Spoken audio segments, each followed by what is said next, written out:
मेरे प्रिय विद्यार्थियों, मैं हिंदी शिक्षक अंजनी कुमार तिवारी अपने कक्षा 8 के अच्छे विद्यार्थियों को पाठ्य पुस्तक बसंत दीवानों की हस्ती पाठ 4 कविता का भावार्थ बताने चल रहा हूँ। पुस्तक खोल लें और ध्यान से समझने का प्रयास करें। मैंने नोट्स में आपको क्वेश्चन आंसर लिख करके दे दिया है। इस कविता का भावार्थ समझ लीजिए, फिर हम आपको काव्यांश से संबंधित प्रश्न दे देंगे, उसका उत्तर अपने मन से आप सब लिखेंगे। पढ़ता हूँ, देखिए, अच्छे समझने का प्रयास कीजिए। कविता का भाव अगर विद्यार्थी समझ गया है तो उससे संबंधित कोई भी प्रश्न वह हल कर सकता है। दीवानों की हस्ती, यहाँ कवि भगवती चरण वर्मा, दीवानों की हस्ती से क्या मतलब है, दीवानों की हस्ती क्या है, ये दीवाना किसके लिए है? दीवाना अपने काम के प्रति इसके मन में दीवानगी है।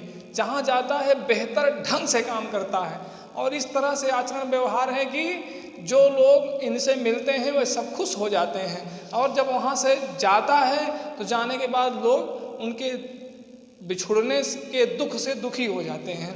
पढ़ता हूँ कि हम दीवानों की क्या हस्ती हैं, आज यहाँ कल वहाँ चले। एक जगह स्थिर नहीं रहता है, भ्रमण करता रहता है, घूमता रहता है।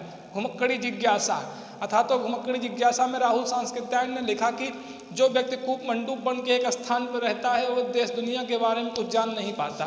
जितने भी महापुरुष हुए हैं, कबीर, सूर, तुलसी, चाहे जिसको भी ले लीजिए, सब ने घुमक्कड़ी धर्म अपनाया है, अर्थात भ्रमण किया है।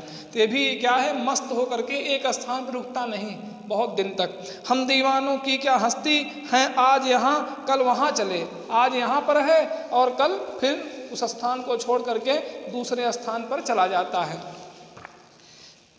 मस्ती का आलम साथ चला, हम धूल उड़ाते जहाँ चले। जहाँ भी जाता है मस्त होके जाता है, कोई तनाव नहीं, कोई वेदना नहीं, कोई कष्ट नहीं। जहाँ जाता है बहुत मस्ती में जाता है, अपने कार्य को बेहतर ढंग से करता है और फिर नए कार्य को करने के लिए कहीं दूसरे स्थान पर जाता है, प्रसन्न होके जाता है।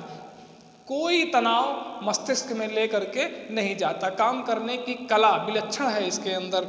फिर है कि हम धूल उड़ाते जहाँ चले। जहाँ जाता है मस्ती में जाता है। धूल उड़ाने का मतलब खूब मस्त होकर आनंद के साथ जाता है, कोई कष्ट नहीं है।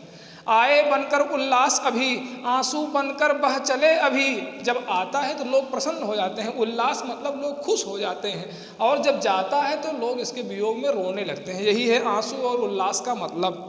आए बनकर उल्लास अभी, आंसू बनकर बह चले अभी। सब कहते ही रह गए, अरे तुम कैसे आए कहाँ चले। कैसे मिले थे हमको इतने अच्छे व्यक्ति और इतने अच्छे समय में यहाँ हमको प्राप्त हो गए, लेकिन अब क्यों चले जा रहे हो, ऐसा लोग कहने लगते हैं। सब कहते ही रह गए, अरे तुम कैसे आए कहाँ चले, कहाँ फिर हमको छोड़ के चले जा रहे हो। इतना बढ़िया आचरण सबके साथ करता है, ऐसा व्यवहार सबके साथ करता है कि सब मंत्रमुग्ध हो जाते हैं उसके प्रति। फिर है किस ओर चले, यह मत पूछो, चलना है क्या इसलिए चले। हम कहाँ जा रहे हैं मत पूछिए, हमारा काम है चलना, चलते रहना, हम एक जगह रुक नहीं सकते हैं। ये मत पूछिए हम किस लिए जा रहे हैं, कहाँ जा रहे हैं। चलना मेरा काम है, गतिशीलता, गतिशीलता हमारा काम है। हम ठहरेंगे नहीं, स्थिर नहीं रहेंगे, अपने कर्तव्य के पथ पर सदैव अग्रसर रहेंगे।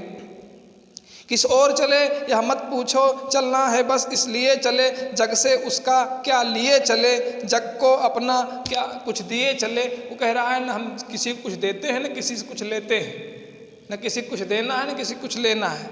जग से उसका कुछ लिए चले, जग को अपना कुछ दिए चले। इसका मतलब ये है, थोड़ा समझिएगा, कि जहाँ जाता है वहाँ अनुभव ज्ञान कुछ लेता है और उसके अंदर जो अनुभव ज्ञान है उसको देता है। यह आशय है इसका कि अनुभव ज्ञान ले करके और अनुभव ज्ञान दूसरों को दे करके फिर वो दूसरे स्थान पर चला जाता है। दो बात कही दो बात सुनी, कुछ हंसे और कुछ फिर कुछ रोए। झक्कर दुख सुख के घूंटों को हम एक भाव से पिए चले। चाहे जिंदगी में खुशी हो और चाहे जिंदगी में दुख हो, हर परिस्थितियों में वह एक समान रहता है। अगर सुख के दिन है तो हर्षित नहीं होता और कष्ट के दिन है तो दुखी नहीं होता। हर परिस्थिति में हर समय वह एक समान रहता है। दो बात कही दो बात सुने, कुछ उन्होंने कहा, कुछ लोगों को सुनी, और कुछ हंसे और कुछ रोए, कुछ उसकी बातों से दुखी हो गए, कुछ उसकी बातों से प्रसन्न हो गए। झक्कर सुख दुख के घूंटों को, दुख का भी अनुभव किया, सुख का भी अनुभव किया, झक करके पिया माने जी भर के सुख और दुख का अनुभव किया। और हम एक भाव से पिए चले, समान भाव से दोनों का अनुभव लेते चला, दुख का भी सुख का भी।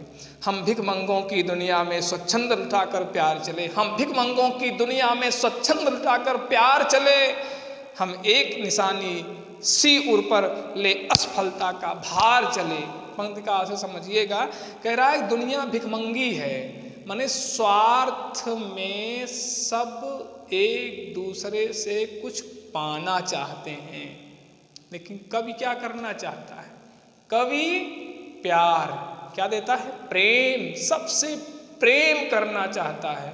और लोग सबसे कुछ पाना चाहते हैं, प्रेम नहीं करना चाहते हैं, अपने स्वार्थ को सिद्ध करना चाहते हैं। एक कवि है, साहित्यकार है, जो कि सबसे प्रेम करना चाहता है, स्वार्थ नहीं, प्रेम। और प्रेम में क्या होता है? त्याग होता है। स्वच्छंद लुटाकर प्यार चले। भिखमंगों की दुनिया मतलब पूरी दुनिया स्वार्थी है, मतलबी है, यहाँ सब हाथ फैलाए बैठे हैं।